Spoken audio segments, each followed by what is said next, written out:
Hello, my name is Paul Washer, and we're back once again for another session of Mission Mondays here at the HeartCry Missionary Society. And today I'm here with Luke Nash, who is our coordinator over our works in South America. Welcome. Yeah, thank you.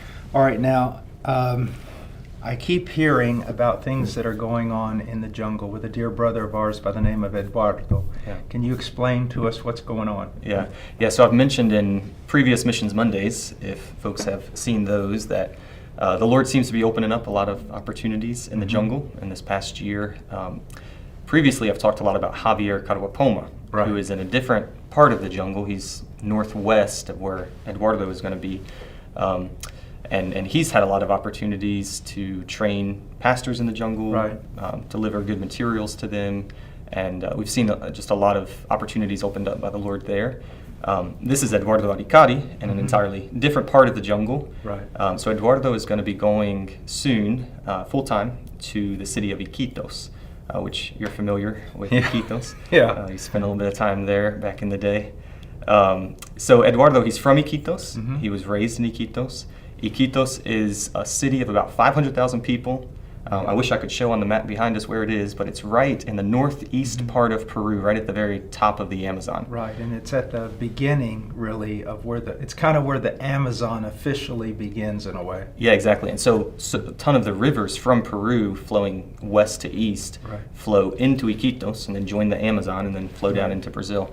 And so Iquitos it's a very important city because of where it is with all of the river systems around it. And so Eduardo, he's going to be going there as a pastor of a church there right in the city of Iquitos.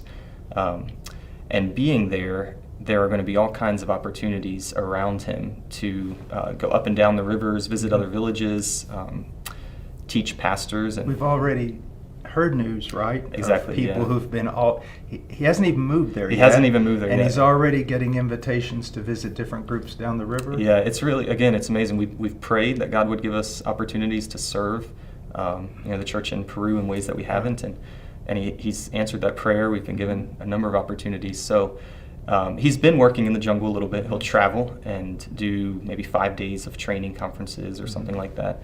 And most of his work has been along the Napo River. Right. But just recently, he was in Iquitos, and someone came from another group of communities along the Tigre River. Right. And so I was talking to Eduardo yesterday, and he was explaining to me just the way the travel works and everything. And it's 5 or 6 days to get from those communities down the river on a boat to Iquitos.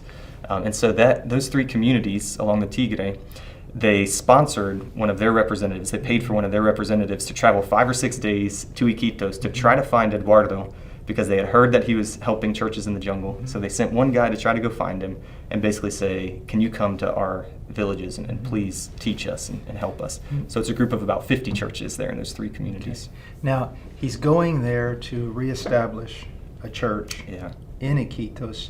There's all these opportunities.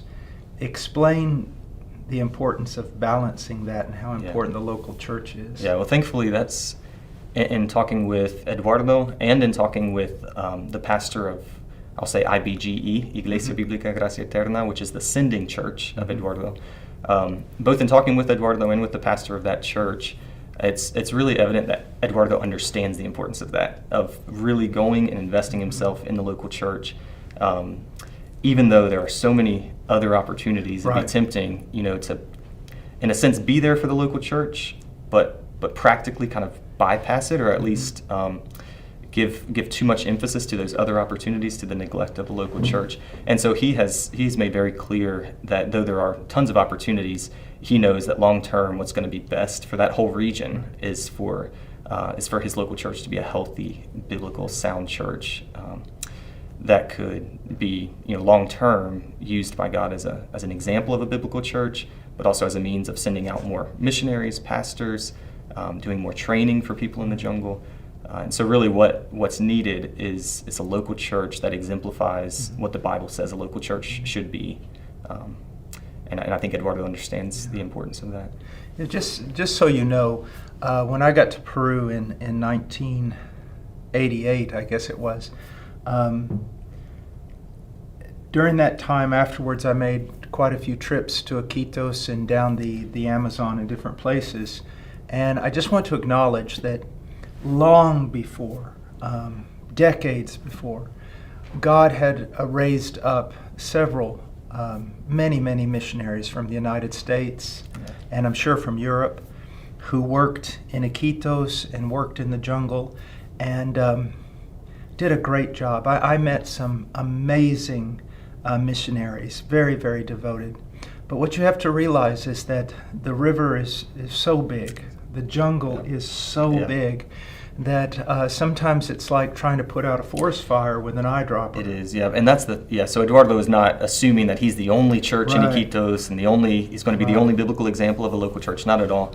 But he is understanding. I mean, like I mentioned, to get from Iquitos to these three communities is 5 or 6 days, so imagine thousands of places like that along the river, along the different river systems. I mean, you need a lot of local churches and a lot of biblical pastors. One time my wife and I traveled in a river barge 5 days, and the only place that we could get to stay in on that river barge was the engine room, the motor room. So you had this big diesel motor, and after 5 days, I knew I had married the right woman because we were about to lose our minds. But you've just got to realize something, especially I want to take this as a teaching opportunity. As a young missionary, I want you to know that one of the most difficult, if not the most difficult thing, and monotonous at times, is planting a local church. And it seems so much more like missionary work to kind of lay that aside and just travel up and down the river and preach and hand out Bibles, and all that is wonderful. I don't want to take away from that. But the greatest gift you can give to any people group is a biblical local church led by elder qualified men. Yeah, that's right. And there's not, well, you're an elder, and sometimes you have to admit there's not a lot of glamour to that.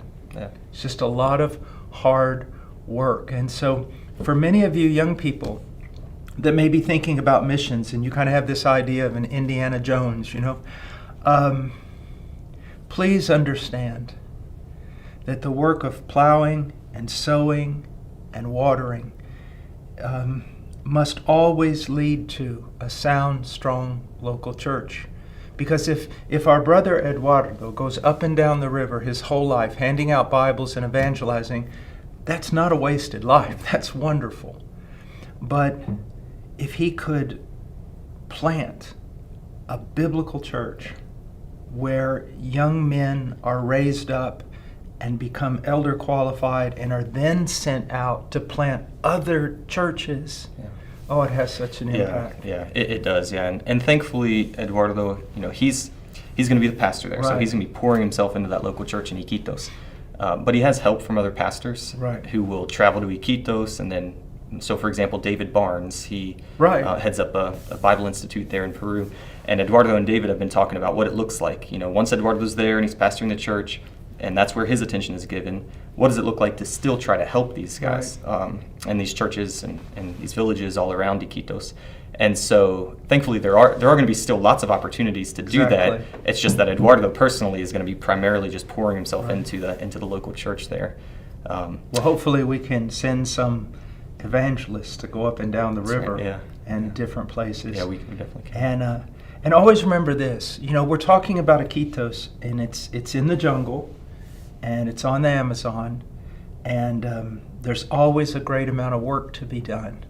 But I remember as a young missionary just being privy to having a look at all the men and women who came before me and were doing a great work. Or you'd be, my work was primarily on the coast, but you have this idea sometimes when you're working that it's you against the world, and then you discover well, God has sent all these other godly missionaries and things that are really paying the price and preaching the gospel. And I'm so excited. And this is a case, I know I keep rambling, but this is a case in which the gospel was brought to Iquitos, I don't know how many decades ago, several decades ago. But do you see, the gospel was also brought to Europe hundreds of years ago. True. But there's always this need to keep sowing, to keep plowing. And well, any final thoughts? How can the people just pray for prayers? Eduardo? Absolutely, well, it's a huge task ahead of him. It's a huge task to plant a church. So pray for his efforts in planting the church. But it's a huge task to even think about what does it look like to be the most help we can be to these people, to be most helpful to them, because these are our brothers and our sisters in the Lord. And I mean, think about the way that the Lord talks about giving a glass of water to one of his brothers. I mean, it's a huge opportunity and a privilege, but it also comes with a huge responsibility. And so just wisdom, what does it look like to help these communities that are 5 or 6 days down the river? Most of the pastors speak Spanish, but have no resources. And so all of that just requires a lot of wisdom. What does it look like to get the right sorts of resources into these guys' hands, do the right sorts of trainings? And so just pray for Eduardo, pray for David Barnes and other pastors who will be going there with him and carrying out some of the trainings for the and hopefully pray for us. Hopefully we can get back pray in for the Paul saddle. Washer. Pray that Paul Washer would be able to go to Iquitos again. Get healthy again. So absolutely pray. Please pray. It's so wonderful. It really is a wonderful opportunity.